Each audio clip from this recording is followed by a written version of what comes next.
we put in place like a strategic midterm plan, which is called the Plan of Digital Appropriation. So that will maybe be a little bit difficult in English, because actually it's called Plan d'appropriation du numérique. Now, why I'm saying this, because for us, we have a very complex discussions, and we said, okay, inclusion in some way is something that will, you are included or you're not included. And we say our vision about digital transformation is that actually in all the process, people can find themselves in a moment of exclusion. So that's why we say appropriation, because we saw it as like a dynamic process where in every moment we can be in a situation of being excluded. So that for us is very important, and that's why we didn't use the word inclusion, because we really wanted to give to our plan this idea of something dynamic. So for that, there was already in the region a task force, a coordination unit within the Center of Technology, which is called the BRAC. And we gave them this mission of saying, okay, we need something, we need a strategy, we need an action plan, and we need to be in the field. And what we can do to come up with something really useful and with something that will make sense to all the stakeholders.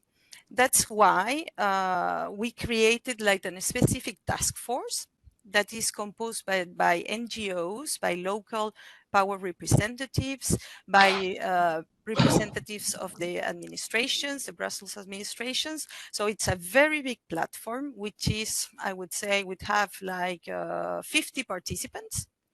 And we kind of co-create this digital transformation, the digital appropriation plan with them. And this plan was finally presented to the Brussels government in February 2021 and was adopted. Okay, so I will be very, very high level, but how did we create this plan? We decided to divide it in 4 different areas. So the first one was is raising awareness and destigmatizing. The second one, uniting. The third one, equipping. And the fourth one, supporting. Okay, so we have decided and we have identified like our target publics, and we said, okay, we are going to put in place actions for job seekers, for young people, for senior citizens, for people with disabilities, of course, and of course for people in precarious situations and with a special focus on women. So the plan has 66 actions, okay, and is divided by these areas, and we are targeting very specific, you know, for example, in the first one, raising awareness and destigmatizing, we have created a campaign. We are providing material, because we are also very, very in equipping. We are providing material to the EPN, which are the, I would say, the little offices of liaison that we have at the commune level, where the people can go and they can have kind of training on how to do some procedures and how to write an email. So very, very, very specific things. And of course, we also have some other kind of actions that are more impacting. For example, I don't know if you know, but in Brussels, we have a strong Wi-Fi network. So now we are analyzing how is for example, the usage of these points that we have for the moment 220. And now we're trying to think how we are deploying more, I would say, smartly these points, and we are putting them and relocalizing them in some areas that maybe people are more in digital gap. and they have difficulties to have free access to internet and things like that. So it has been very, I would say, very challenging because it's, as I said, 66 actions are, it's a lot.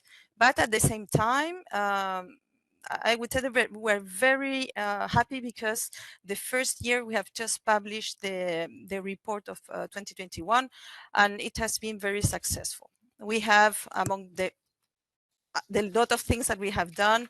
For example, we have launched a call for projects for a total amount of almost 400,000 euros, and we had like 30 and that was with the Fondation Roi Baudouin. And we had 30 projects that were granted by this initiative. Okay, so they are very interesting initiatives for seniors, also for of very different levels for people with disabilities. So at the end, I have the information. Maybe I can send it to you if you are interested. But actually, we have seen that at the end, all the very interesting initiatives are coming from the people that are in the field. And at the same time, for us, it was very important to acknowledge this presence in the field, because in some way, they are doing the job, meaning they are the people that are in digital gap. They go to this first level of help. So that is the digital appropriation plan. But at the same time, we're doing work on, I would say, on a legislative, with a very strong legislative stream. So this is like something that is still in preparation, but we hope we will be able to present it to the government Q1 2023. But we are preparing a Brussels Digital Act. So this will be a great change for us, because in this Brussels Digital Act, we are in some way putting a frame to all the digitalization process at the level of the administrations in the region. So basically, we are there introducing 3 basic principles, which are the digital by default, inclusive by design, and simple by design. So these are the 3 things that I would say orientate the way that our administration should create their procedures as from the moment we are going to adopt this Brussels Digital Act. Okay, so for us, this is very important. We have for Brussels Numérique, we have also worked we have used, I would say, the same methodology. So we have created like a task force where there is a very strong governance. So we have like a group that is piloting the initiative, and then we have gone through all the administration, local powers, and the idea is that once we present this first draft, after that part, we are going to do a consultation, a citizen consultation. Now, to arrive to the first draft, we organized like 6 roundtables, also with citizens, in order to see what were the things that were more, I would say, problematic in the way the digital transformation was being done in the region. Okay, so we had participation in a very first stage of the Brussels Digital Act. Then we have a very strong participation of the administrations and of the stakeholders of the field, I would say. And now we are in the drafting, finishing of the first draft of this act. And then we're going to present it to the government. And then we will have this another round of consultation with the civil society, if we can say so. So we are very excited about this. It has been, I would say, very challenging because at the end, there was also a big, I would say, discussion about how we were supposed to tackle this digital act. So what I would say that our main focus was at the end, how we can create new rights for citizens regarding to digital. Okay, so this is a little bit the way, the philosophy of our Brussels Digital Act. Okay, so meaning a right of having digital procedures. So that's of course something that for us is very important, meaning that all the administrations should digitize their procedures, but at the same time, people have the right to have procedures that are accessible. Okay, meaning that all the vulnerable groups should have access to them.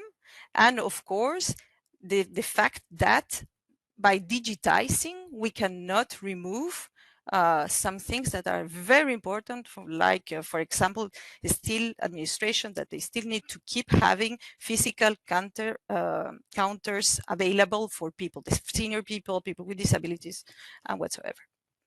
And finally, of course, the right to have a support, because, and that is very, very, very important for us, meaning that even if a procedure is digital, we should put in place a kind of support or accompagnement, as we said in French, to be able to help people that are not comfortable with the digitizing of all the administrative procedures. Okay, so for us as well, which is very important, is that we have approved the legislation about the once only principle, meaning that we in Brussels, for the moment, I mean, each citizen, each time that wants to do something, they are requested to provide the same information in a lot of different stages of a procedure. Okay, but it's the same information, meaning that it's a burden for the citizen to, for example, each time they want to do something, they have to ask for a certificate of family composition, let's say like this. So that idea with the once only principle is that the administration, actually, if the administration has the information, they have not the right to ask it to the citizen a second time. So this part is super important. It's very complex because it means that we are at the same time, we are, from a technical point of view, we are developing a very complex platform. Okay, that of course need to help us to have this flow of data that will allow us to materialize this once only principle. Okay, so this is a very technical part of what we're doing, that is called the platform d'échange de données, so the exchange data platform of the Brussels region, which has already, it has been at the same time, it has been materialized in April of this year with EU funding. And for the moment, we're working with some use cases. So this is ongoing, and it has been very, very important for us because we cannot apply the once only principle if we don't have the technical side at the same time. Okay, and the other very important point is that we are working on as well in a new way of approaching the citizens, meaning that a new way to communicate with the citizens. So we are using like CRM. I don't know if you know that, maybe it's too technical, but are the citizens relationship management platforms that today we have very big project with all the local powers in order to create like I would say like a one single point of entry for the citizens in order to communicate with their commune or with the region. So I would say that these are like the e-government initiative. At the same time, we're also working in transparency. So we have launched last year an open budget platform where the citizens can see, everyone can see how public expenses are materialized. We are creating a new data store for all the people that want to use the data that we have. And we have other kind of initiatives like today, and it will be launched next year, something which is called like the is the Bibliothèque des Savoirs Publics, which is like, I will try to translate, like a library of, for example, all the studies that the region is doing. And this is going to be published in a one single platform that will be available for the citizens. And another project that is very, very important for us and very complex as well is that in the Brussels region, we have realized, we have done several studies, and unfortunately, our web line presence is very difficult to be understood by the citizens, meaning that, and I will scare you, but in total, in the Brussels region, we have around 220 websites for the administrations, which means that the citizens are absolutely lost. And when they want to contact the administration, they don't know how to do it. We have a very, very much redundant information. So this project is a very, very big project. It's like my baby project. And we have conducted a very complex study, which took us like a year. And now the government has adopted a hybrid strategy for online presence, which means that at the end we have put the citizen in the center of our concerns, and we are working with a new methodology which is based on the task that the citizens that are relevant for the citizens. And in order to that, we are going to rationalize all our online presence that will be concentrated in 13 portals for the citizens. And these portals are going to be, like social, health, education. And if I have a question on education, I just need to go to the portal, and I will not have to go to the 30 organizations that we have in the Brussels region that touches from the education part. So at the end, voila. So we are doing a lot of things.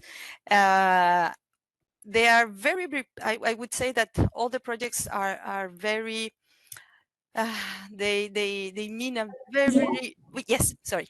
Can you hear me? Sorry.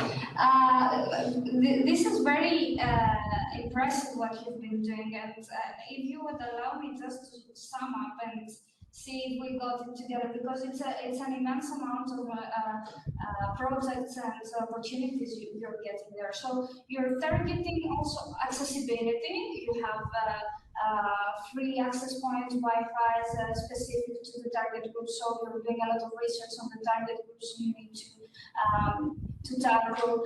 You tackle transparency, and then you also simplify it. I guess this is the part of the simplification word in your title. So you're a digital transition and simplification advisory to the minister, and I can see now why this, you said this together project, yeah, is your baby project.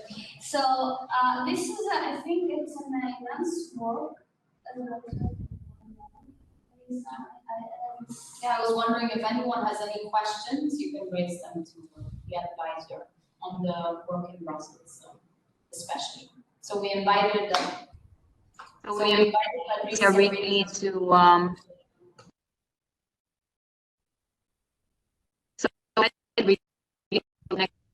what's happening in Brussels. The sound is, we couldn't hear you very well. No. No. And now? Can you hear me? Yes, now yes. Okay. Before we move on to the EU level, of course, and then we'll have a co-creation part with your advice and also for your contribution. So if you have any questions also on the Brussels level, do you think Brussels is doing something that, you know, is it a comprehensive digital policy that they're working on, or do you think that there are some advices? You can really ask her any question that you have on. Any Belgians in the room, like really Belgians? Okay. And have you noticed, like my question is, have you noticed these changes in Brussels?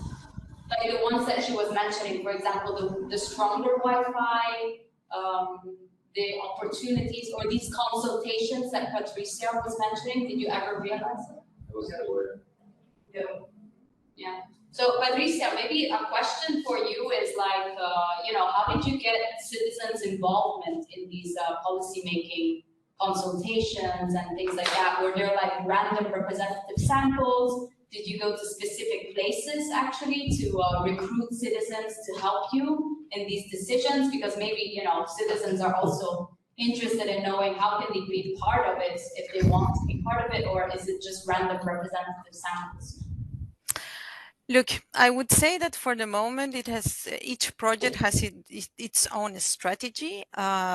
Personally, I think that that's something that we really need to improve. We have been testing different approaches. We have worked with some associations that are as well that are more, I would say, that can. How I can say advise us on these kind of things, but as you said, I think it's more. But there is also a stream trying to think how we can improve that part. For example, for the online presence of the administrations on the region, we have created a panel. And we have tried to do online surveys, but it's, I have to say that it also we are lacking a little bit of communication of our initiatives, and that's something that we're trying to revert as well. I would say that normally all these projects didn't have any budget to communicate, and I think that today we're trying to revert that, and that's something that it will improve. So, for example, we have a very big 5G consultation. It was not my cabinet that organized that, and that one was with the parliament. I would say in that case it was much more streamlined, but voila. So for the digital appropriation plan, we could contact the people through the organizations that are working on the network that is there of the associations. So, voila. In any case, it doesn't surprise me that the people there, they are not aware of all the things we are doing, and we're trying. I must say as well that these kind of things are not very sexy for the press as well. So it's very difficult to get kind of platform to try to promote all those things. But on my side, like as an expat here, like last year, I can give you an example of a successful e-government service, according to me, is I had to basically send to the embassy of Italy, like all of the documents that I had from my marriage, from the birth of my kid and everything. And I was like so surprised that actually in Belgium, you can now download everything. Like all official documents can actually be downloaded. So it took me like really 1 minute to get all of my documents here in Belgium and send them over to Italy. And they were all official. And if you also had the international one, that means I didn't have to go through a legal translator also to get all of my documents officialized. And these are like some of the, I think that maybe sometimes we don't realize it, but then when we actually need something, we realize how the digital, services actually work very well, at least from my experience. But you know, my identity card in Italy is still in paper, so you can imagine how we're behind. It's the same. So yeah, for me, it was. I don't know if it's Brussels based. I think it's for the whole Belgium. But I was impressed by the Ministry of Finance, the digitalization of Ministry of Finance. I really do not need to do anything for my. At the end of the year to declare my taxes, which is impressive because in other for taxes. Yeah. Okay. So I think it's a good example of how a region can steadily take projects and break it down. You know, all these things that we will talk today about digital democracy, and so the target groups. I think it is a very concrete example of how you can break it down to projects and concrete actions to impact the citizens' lives, even though citizens do not even know what project this is about and how it came to be.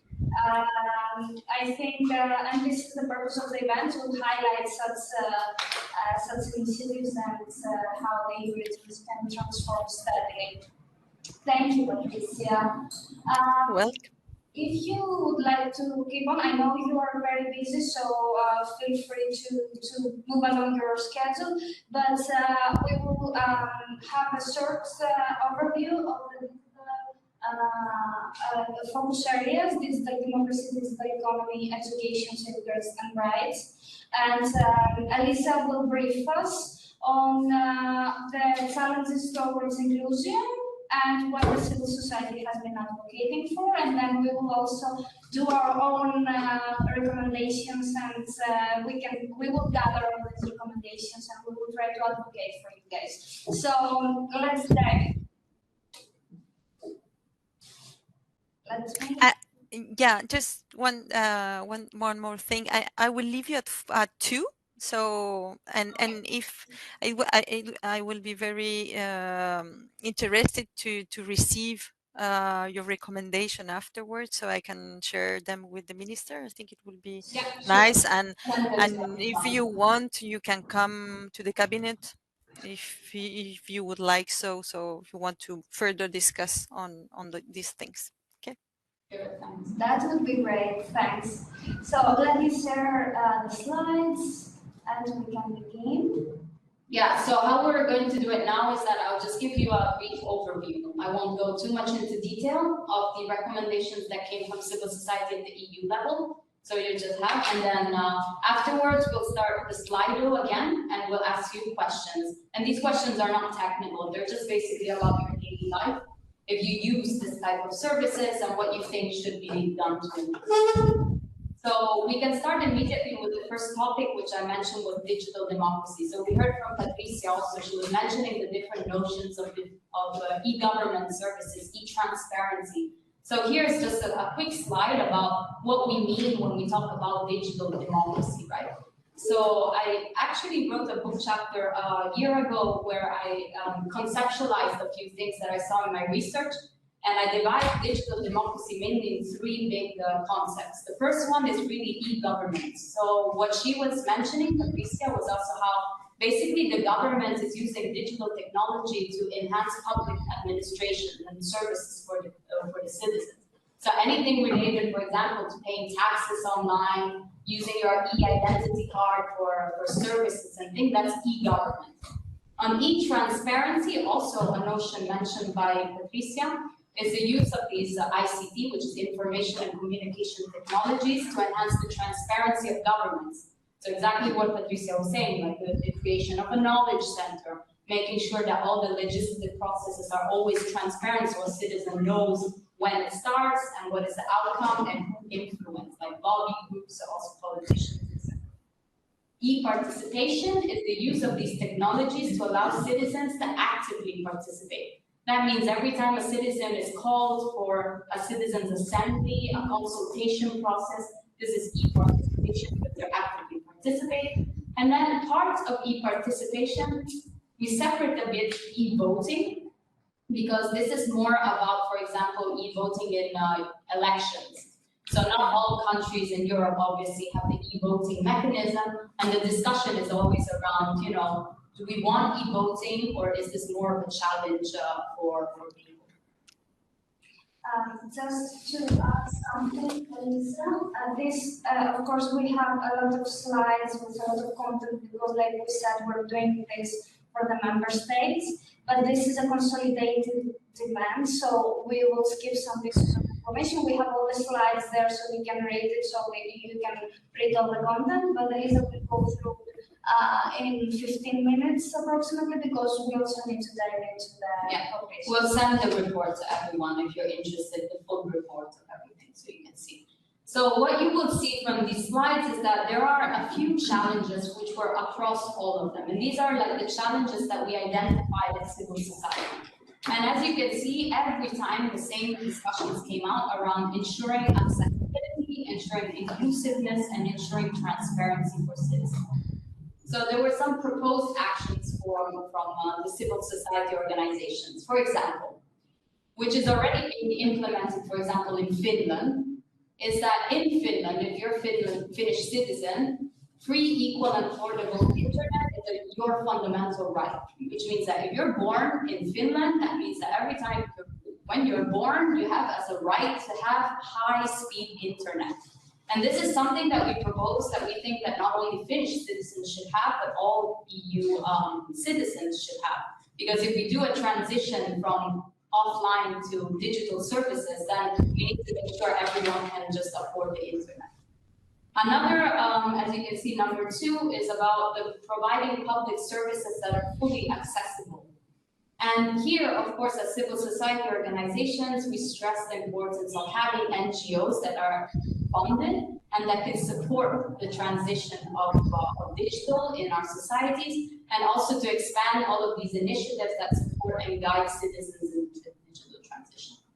You'll see it a lot as well. I mean, we're going to be calling for a lot of like funding and human resources for NGOs who can help in certain things like digital education.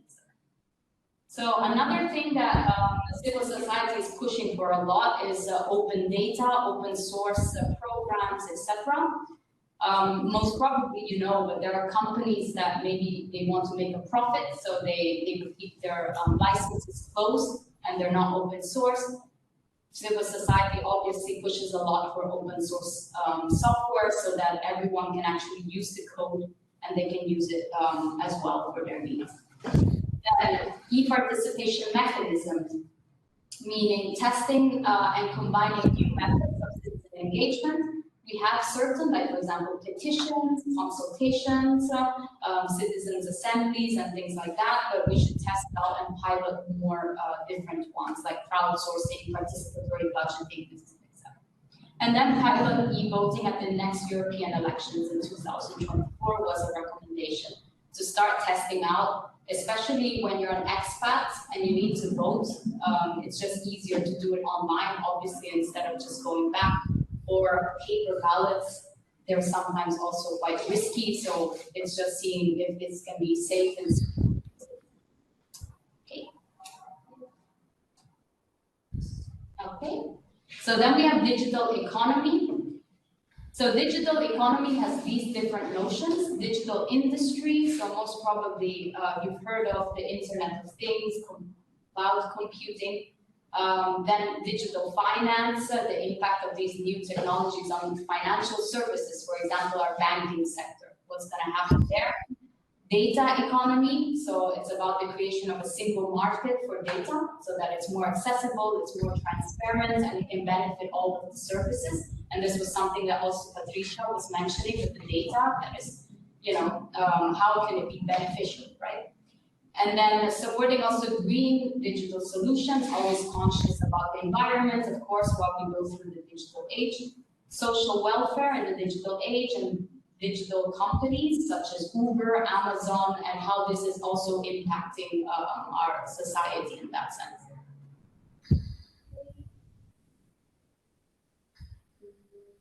Okay. Yeah, I am changing the slides. Doesn't work. Let me see. Okay, there's a lag.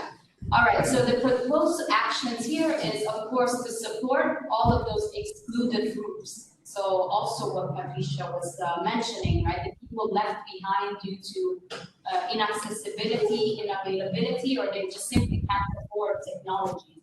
So to make sure that these groups are not excluded. Then to introduce also some corporate tax rules so that profits that are registered on a tax base where businesses geographically have significant interaction. This is very technical and very EU, but this is something that, you know, civil society is pushing for. Then to also, the proposal to also set up a central pool of advisors that can be requested by smaller companies. So we also talked a lot about SMEs, so small and medium enterprises, how to make sure that they're not left behind, and to make sure that they're also trained on being profitable.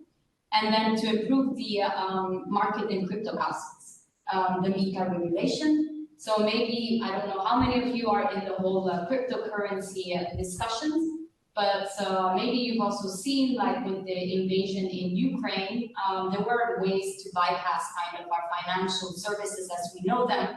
Cryptocurrencies were also used from both sides, from both Ukrainians and from Russian governments, in order to, you know, get money transactions. And that was a really interesting discussion that we had, because we just think at the moment cryptocurrencies is not really regulated. It's quite, you know, free at the, you know, how it's running. So the EU should start maybe imposing some rules on how crypto assets should be also regulated. Then we move to digital rights and digital freedoms online. So here we talked about concepts such as digital citizenship, digital services, online privacy, net neutrality, information, data, copyright, journalism. So when we talk about digital rights, it's really what kind of rights do you have as a citizen? And also Patricia was mentioning this actually in Brussels, right? It's really important that once we have some sort of digital legislation, what does it mean for the citizen as a right? So these are kind of the concepts that you see here. You know, for example, in data, yeah, the right that you have to protect your own data, and also the retention of data. Like how long are they keeping it and what are they using it for? And every citizen should have the right to know. Then let's see, and also like other concepts, like the safety of journalists, we mentioned all of these. So there are a lot of challenges. You can see them on the left. And I will just go through quickly the proposed action. So maybe you know, but at the EU level, they've been working a lot on the e-privacy regulation, which has been adopted. But sometimes when it's adopted at the EU level, it's not adopted at the member state level yet. So civil society is always pushing member states to adopt these things very quickly. So that's why the first one is there. Then also to protect highly sensitive information. So there was a discussion amongst us around what does sensitive information mean? Like, is it important for someone to know your migration status, your sexual orientation, your race? All of these things, all of this data should be always protected unless extreme cases, exceptional cases. And we also had a debate about what does exceptional cases mean. And we know that, you know, if we think about terrorism and things like that, it's just very hard sometimes to find the balance of what should we protect and what should be a bit more open. So these are the discussions that we've had. Then we had, for example, discussions around net neutrality, how the internet is a place where everything, there should be neutrality and different practices that should always be kept neutral, because the internet should be free space. Encryption as well, the technical, and then public digital infrastructures. So to make sure that there's Wi-Fi, also Patricia mentioned this, charging stations, etc. And then the sixth one is quite interesting, and it goes to with the fact that I was mentioning about terrorist attacks. So there was an opening for the European Union to use this type of facial recognition technologies, like when you go to an airport or things like that. So civil society has been quite strong about banning completely this type of technologies, because there could be abuses in the system on how citizens are recognized, and of course there are biases, because if you're like from a different race, different color, then sometimes, you know, we're afraid that this could be abusing the system. But at the same time, as I mentioned, when we have situations such as terrorist attacks and stuff, the other point of view is simply, you know, we need these technologies also for security reasons in Europe, etc. So I'm just saying that these are the 2 points of view. It's really up to you to decide what is the best. But for example, civil society has been always saying, no, like in any case, it's a violation of our human rights, our fundamental rights, etc. Okay, you can go, then there's the copyright there. Okay, so the next one is digital safeguards. Digital safeguards are basically the rules that we want to see put in place. So the rules, which rules? It can be like, for example, cybersecurity, so protecting from hackers, fraud, viruses. Artificial intelligence is something we talked a lot, and also algorithms, they go hand in hand. And also online disinformation, so protecting citizens from false and inaccurate misleading information. So we can see the concrete actions. These are very, very difficult questions that we asked ourselves. And you can see from the recommendations that, okay, for example, on artificial intelligence, it's a big debate. When is it that we want basically algorithms to decide on things, and when is it that we want people to decide on things? So at a certain point, we had this very interesting discussion about Facebook, for example. Maybe you're all on Facebook. Facebook has this policy in which there's an AI that eliminates completely, without any human intervention, things that are clearly, for example, very, very strong on illegal and things like that. So in the beginning, civil society had this discussion about we always need a human intervention. We can't leave the AI always deciding for us. But then one of our experts said, yeah, but Facebook has this policy in which it's eliminating very, very strong illegal content immediately without human intervention. Why is it that there's no human intervention? Because basically research has shown that when there's a human intervention and humans are actually exposed to such content every single day, it leads to mental effects. You become depressed. You're seeing very, very bad content every day. So it means that it leads to suicide. It leads to different things that can happen. So at a certain point, we said maybe we don't always need a human intervention. Maybe it's good that Facebook is just eliminating things so that we're not exposed to them. So this is why the first one is about asking the EU to determine a sort of framework that can determine the extent, type, of form of human intervention and when it is necessary. Because we're not sure yet if it should be completely excluded or if we should actually have always some sort of human intervention. And I guess that you all can imagine that without human intervention, it's also risky because it means that an AI will be deciding on certain decisions, and it all depends on who made that AI, who decided those algorithms. There's always someone behind who decides kind of how the system will work. Then we had other discussions around, as you can see, fundamental rights, hate speech. So really always about disinformation. When is it that we decide that we eliminate comment on Facebook? When it's hate speech, but then what about the freedom of expression? Like, that's also a fundamental right for everyone. So as you can see, there are just a few actions that we've proposed to also implement immediately certain directives, etc. Okay, and then the last one is digital education. So obviously we're leaving this one for last because it really means a lot of different concepts. The skills, the competences, digital learning, media literacy, awareness raising. And here you can see that most of the proposed actions is around training. So making sure that everyone receives training, that NGOs receive financial resources and human resources to also help people. And then I just wanted to mention that when we talk about people who are left behind, who are they? And actually here there's a list. People with disabilities, elderly people, refugees, low-skilled adults, single women, low-income households, and people facing social exclusion, etc. So our civil society had a very, very long list of those people who are actually left behind.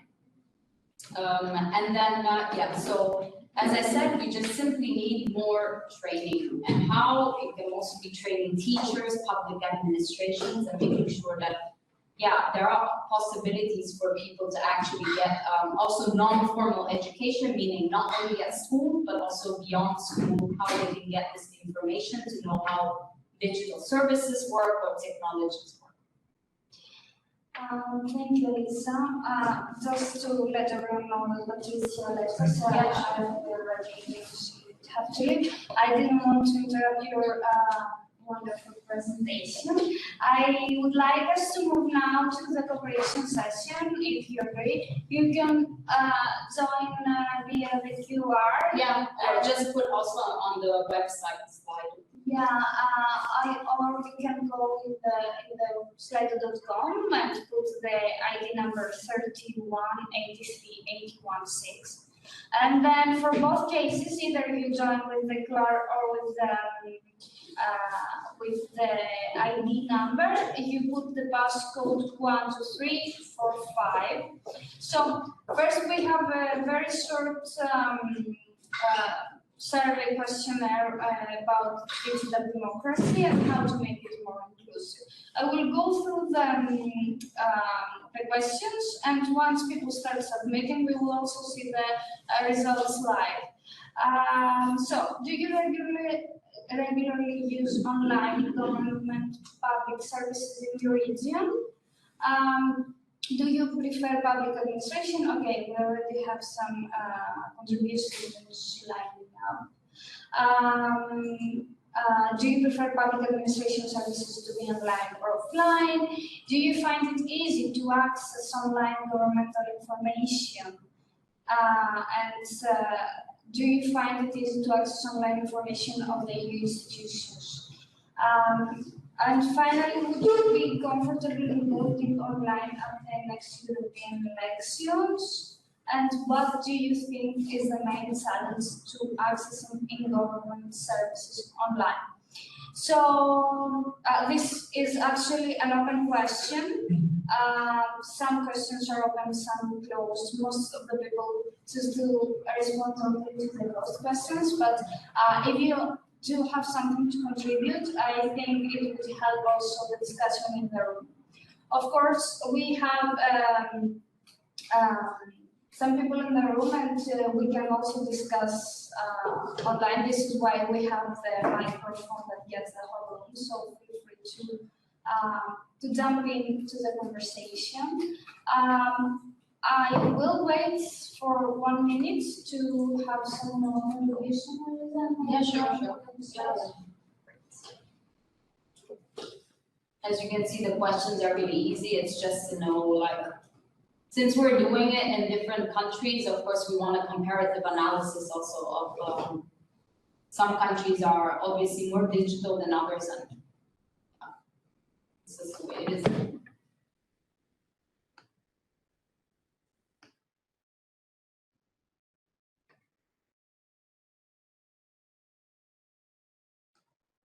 We have 3 more participants in the process of responding, so we'll use some more time. Do we have anyone working on the field of digital democracy here? No? Okay. Maybe online? Do we have someone working on the field of digital democracy?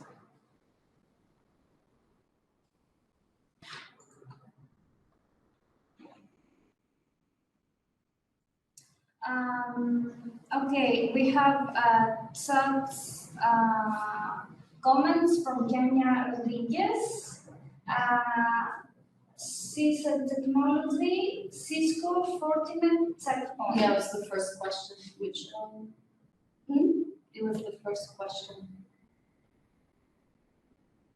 Yeah, sorry. Okay. It was the first question. What do you use? Okay. Thank you for the response. It's a bit late to receive the to see the loan. Okay, I will start. We have 9 contributions, so 67% of the people in the room and in the online room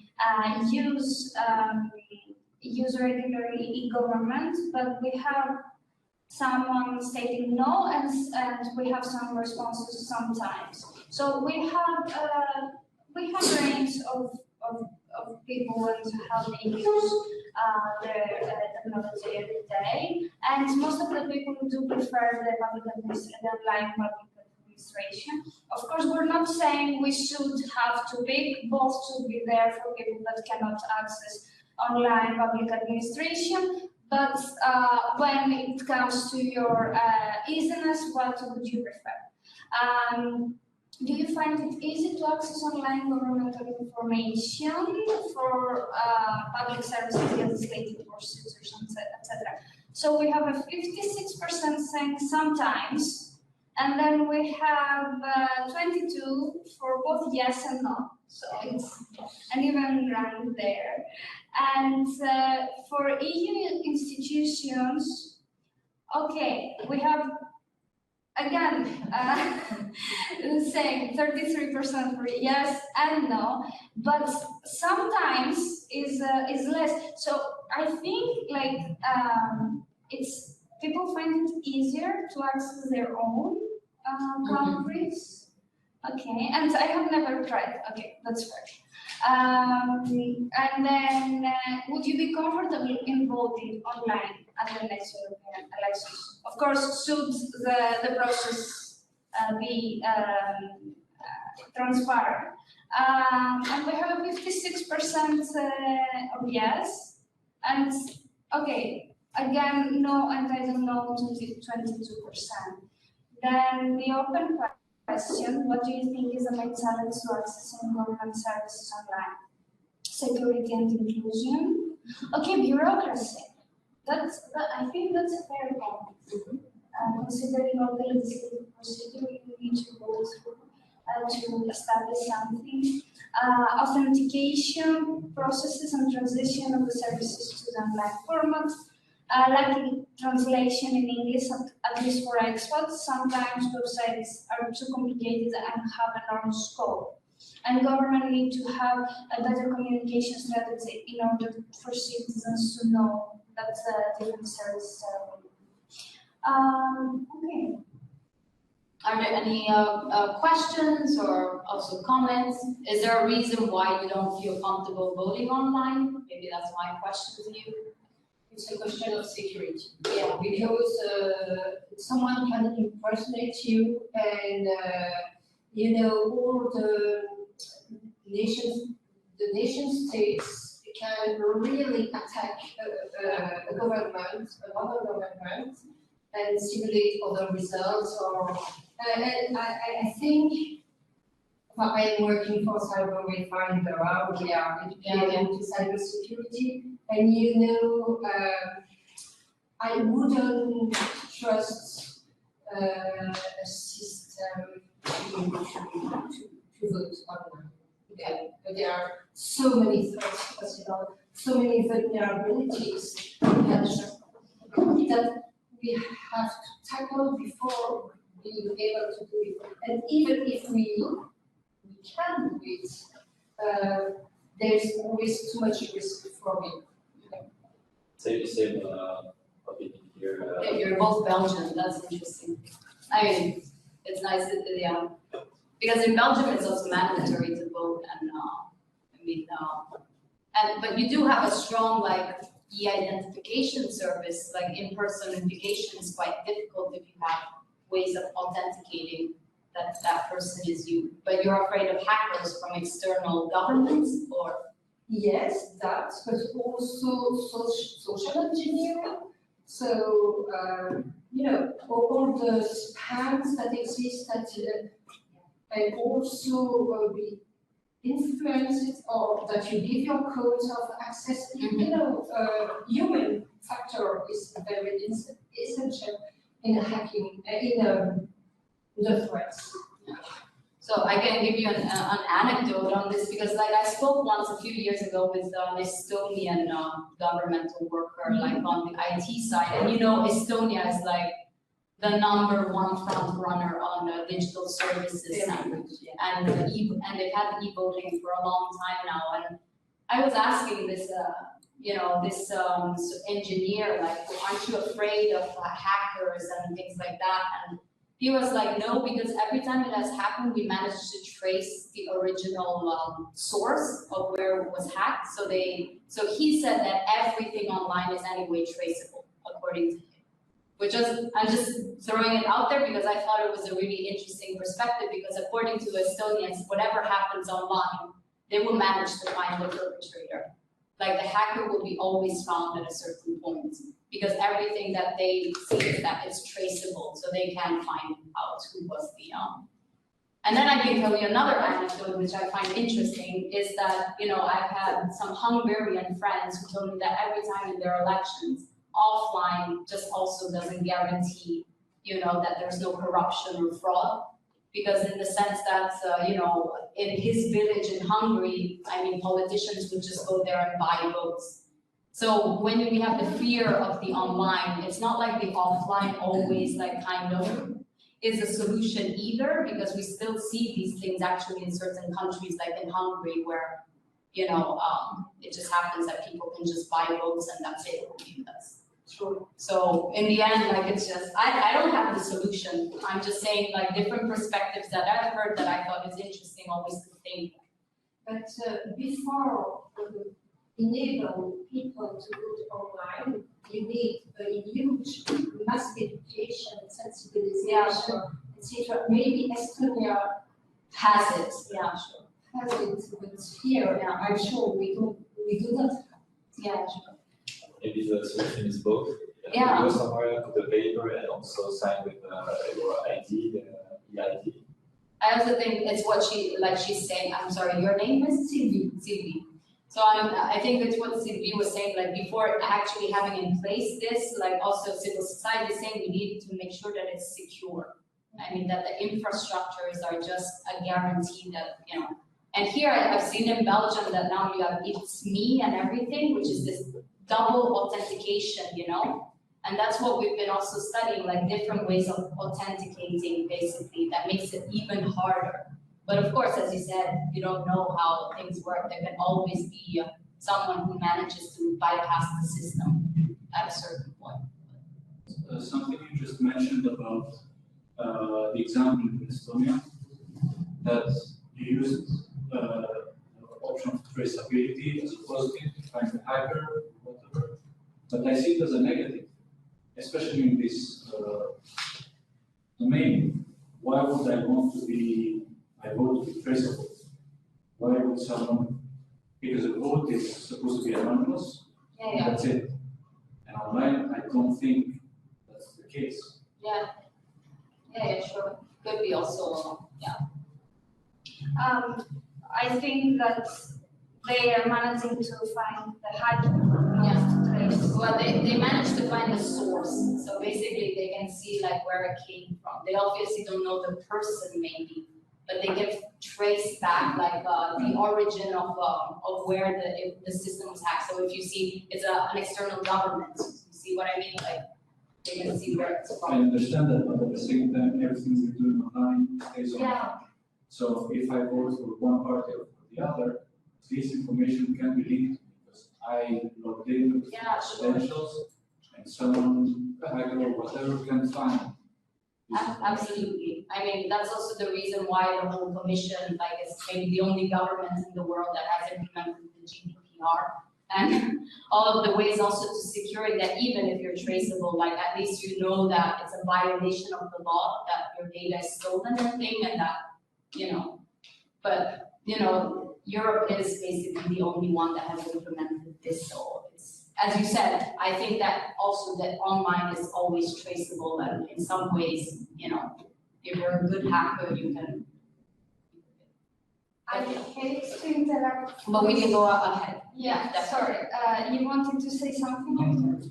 Okay, sorry, but it's very interesting, but we need to move on. Yeah, we have like 4 topics, but we'll go fast. Yeah, so the next goal is on digital economy. I will go through again the questions very fast, but you can feel free already to start responding the poll. So we only have 3 questions for digital economy. Again, this is the consolidated version of the event, so we had more questions for the member states, but we're trying to make it as time efficient as possible here. Do you think digital finance, the impact of new technologies on the financial services industry, is accessible to everyone? What could be done to improve the accessibility to these services? Any other suggestions on how to make our digital economy more inclusive? We chose here to have 2 open questions. We already have a response, but I will return to the main slide and wait for more responses to come in as we move forward.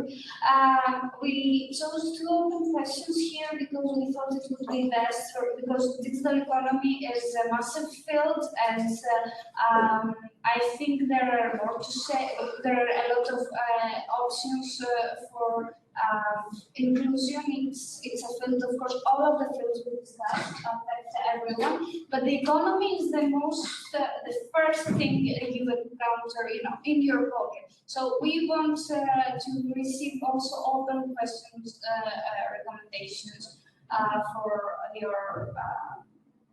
from your perspective and from your experience. I see there are a lot of people responding, so I will give you some time.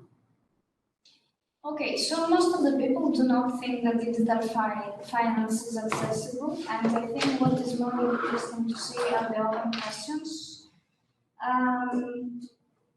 because we can see what we can do to change that. So, to not stop on national borders. For mobile citizens, bank contact in Belgium or ideally in the Netherlands are discriminatory. You need to have a bank account in the country to access some online services and public administration. Or even, if I may add, in some cases, you cannot pay in a store because they accept only bank contact. Easier access, not sure how, and keeping security. Well, that's the $1,000,000 question, I think. User-friendly interface. Local access to services for elderly or disabled people in a way or another. Education, easier user interface for elderly people. Yes, user-friendly interface, local access to services for elderly or disabled people. Education again, Wi-Fi, tablets. I view some in the database some responses. They are not displayed on my slide, but Wi-Fi and tablets, access to those in homeless shelters, communication training in person. I think that the education is a thing we always see in all the digital transformation focus areas. So we see this also in economy, but also safeguards rights. And then, are there any other suggestions? Giving more professional networking jobs, education on how finance works, education and awareness campaigns, another way than digital for excluded people, UI for people with disabilities, education. Okay, it's crystal clear. We have recurrent themes here. Alisa, you have something to comment? No. It's good. I mean, I like the comment on the bank contact. It's very like Belgian, Netherlands kind of. Did you? Okay, who wrote that one? Oh, okay. I am facing that, but I am a Royal citizen that is president of an organization in the Netherlands. And I'm a Chamber of Commerce. So to bring authentication and also have been send letters through the post, I can authentify quickly with Ideal for 1 cent. The thing is, I don't have a bank account in the Netherlands, so how do I do it? Yeah. And all the time I have to do more things because I don't have a bank account in the country. Yeah. Is that normal? Is this discrimination? Yeah, that's a good point. Yeah. This is a point that I was discriminated upon, and I realized when I read your comments. In the administration in Belgium, to make your residence card, you go there, you need to have a friend with cash, or to have cash yourself. That's what happened with me in SPT. We went to make our card, and they only accept or bank contacts or cash. And since COVID, we are kind of not carrying cash around, because also it's super hard to find a place where you can actually get cash in Belgium. That's a big problem. So you have to walk for kilometers. And then you're in front of this administration and you're wanting to become a resident to then be able to open a bank. Yeah. But before you can, basically. These are very expat problems. Yeah, anyway. Yeah, I can relate to that. It's too complicated for no reason.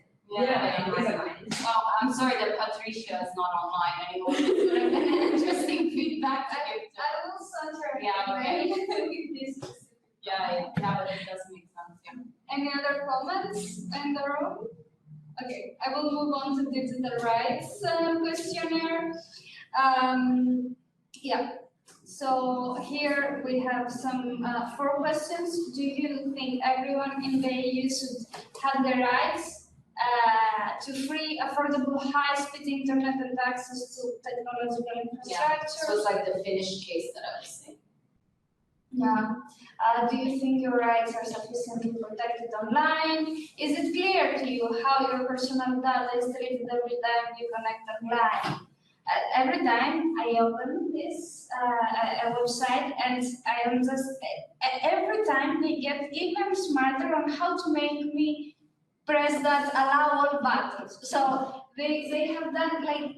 They are like since the cookies, since the EU legislation, they have been iterating new methods to make allow all button more alluring in the how should we ensure all citizens know what their rights are when they connect to the internet? This is our open question. I will give you some time to respond, and then we can discuss again. We already have one response.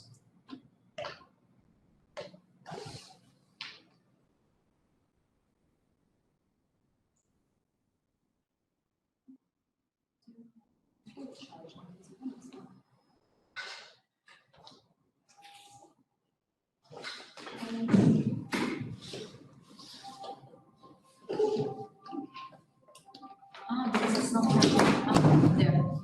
Now it's working. What happened?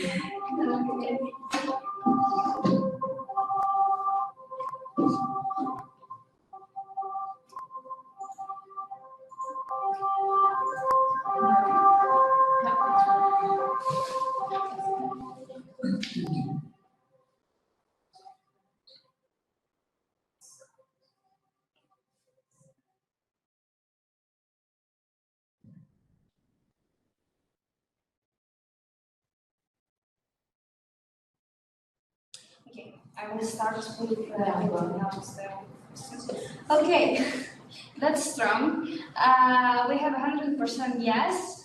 Do you think everyone in the EU should have the rights to free, affordable, high-speed internet and access to technological infrastructures? We have 8 responses in this question. Do you think your rights are sufficiently protected online?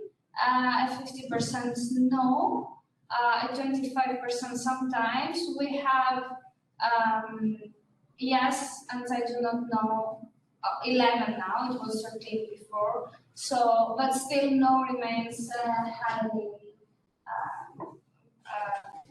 voted for. And then we have, is it clear to you how your personal data is treated every time you connect online? 50% no. Sometimes 40%, and I do not know 10%. So no one voted for yes. I think this says a lot. And then finally, our open question: how should we ensure citizens know what their rights are when they connect to the internet? find ways to give confidence to be wrote in less and big words. Okay. Difficult talent, education. Maybe start at high school. Okay. Education, specific real-life examples of how that can be used. Yeah, again, education. Yeah, I would say even before high school. Yeah. The earlier, the better. For the data, yes. No, for rights. For rights, you mean? Yeah, the question is rights. But the rights are when they connect in. Okay, yes, you're right. It could even start from the Middle or even primary. yes, primary. It could start from the primary.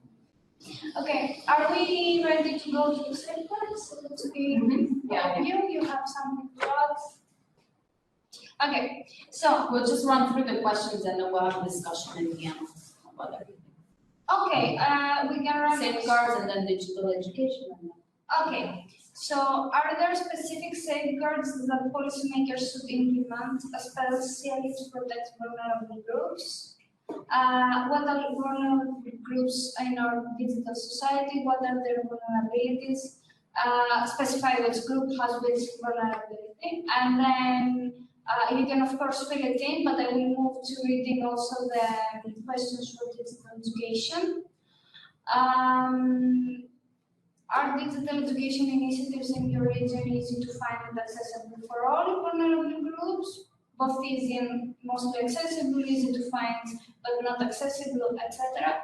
Are there enough opportunities for individuals, communities to obtain a digital education after formal education? Who could support in giving free digital education to citizens? I think this is a very interesting question. Who should be responsible for digital education of citizens? We have NGOs, public institutions, private companies, or others. So in the discussion, we will focus on that. And then now some of the questions: who do you think needs digital education the most? Who is currently left behind? And what are your suggestions ensuring every citizen has digital education and skills to navigate our digitalized society?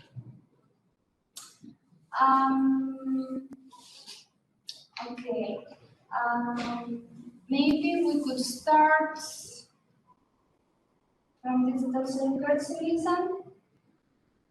So, does anyone have a concept Well, just let them okay, because, answer it. yeah, because I see a lot of people are responding. So we already have some responses for digital safeguards. Sensibilization campaign for specific safeguards that policymakers should implement.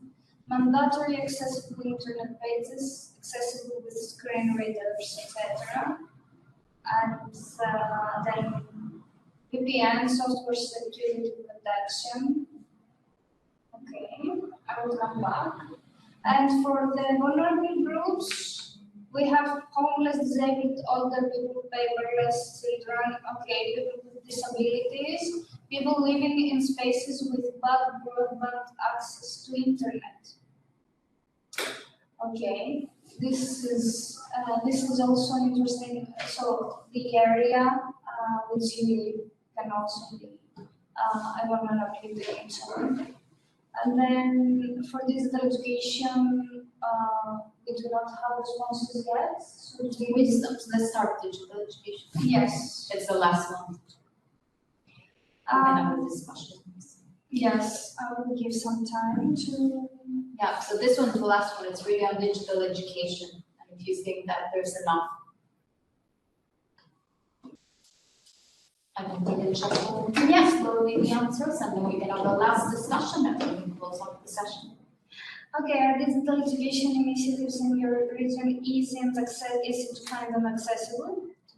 We like 33%. Okay, now we have yeah, I'm not sure. And then we have not easy to find and not accessible, and easy to find but not accessible equally. I think there is interest. there is an interest to see the correlation with the region, because we have participants responding. These are anonymous, of course, but we can see the sequence of the responses. So we know which region responded here if it's defined. So it will be interesting to do the correlation here. And then we have, are there enough opportunities for individuals to obtain a digital education after formal education? And most of the people do not know. Some people say yes. Some people say no. And then who would support in giving free digital education to citizens?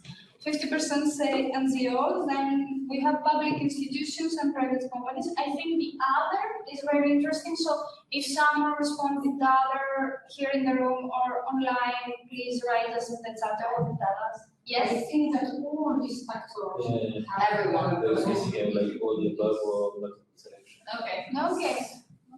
Well noted. Thank you.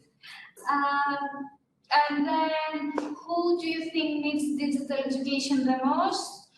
Okay, over 60 years old. All people not employed, not in training, or not in employment, youth, primary schools, elderly people, minority, migrant groups from underdeveloped countries, elderly. I think it's clear. And what are your suggestions for ensuring every citizen has digital education? Start as soon as possible, preferably before 15 years old. Yes, I think before 15 years old, that should be very fair. Local facilitators, educators, real tests sent to population to educate them on phishing or misinformation. Yeah. That's technical. Yeah, on phishing. Yeah. That's sent to the educate. Yeah, phishing. I mean, I think it's really a problem. I see my dad constantly, he fell for it as well. He lost a bit of money for phishing, and I receive it all the time. I have no idea why I'm targeted so badly. my niece, who is 19 years old, She fell for aware about this, but she thought. Yeah. And Yeah, some are people just working in cybersecurity, so They fall you do not have to be ashamed to fall. No. I get some really horrible ones. Horrible ones. I mean, that are all like Black Mirror. I don't know if you know the Netflix dystopian. They're like, we've seen you through the camera. You were doing things. And I'm like, no, that's not me. Like, okay. Yeah, but they're really horrible. Or like I constantly have them, and it's always through my Hotmail one, which I don't use at all. But I made it back in the days when I was a teenager, and that one has like constantly like from the Italian tax authorities. You've been doing fraud. You haven't declared, and some are really like. You think about it, you're like, did I do that? Like, I don't know, maybe I didn't declare something to the tax authorities.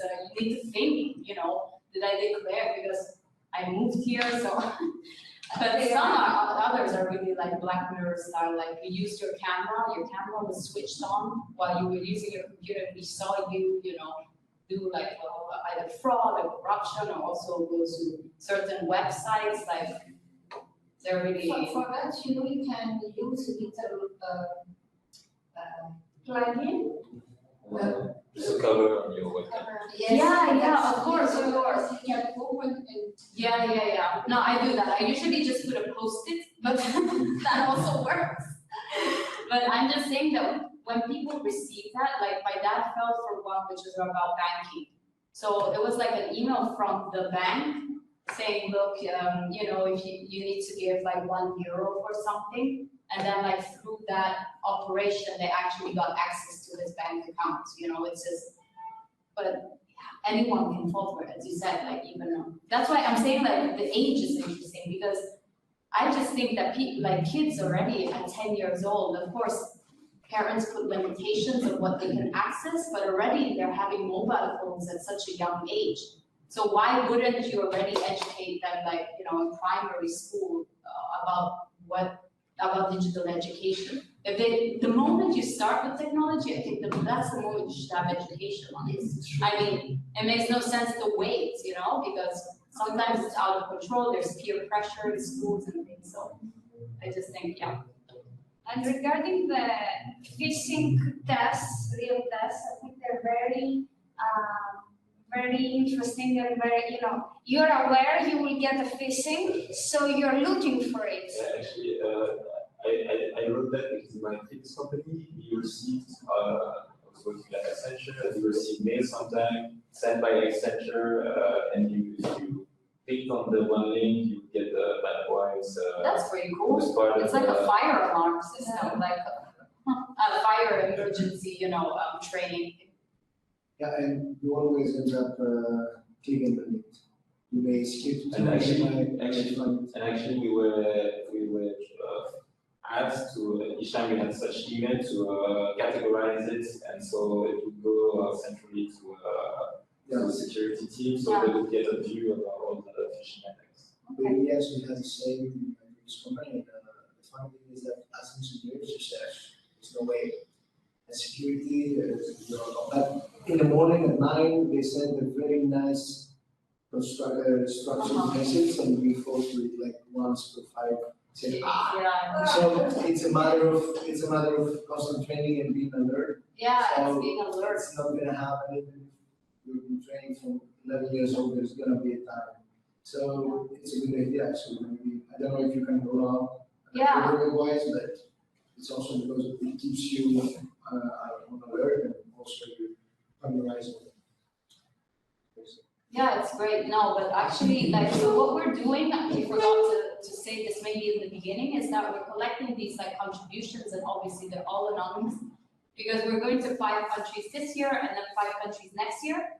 And this one was the 6th one that we did because we wanted to also reach out to regions and things.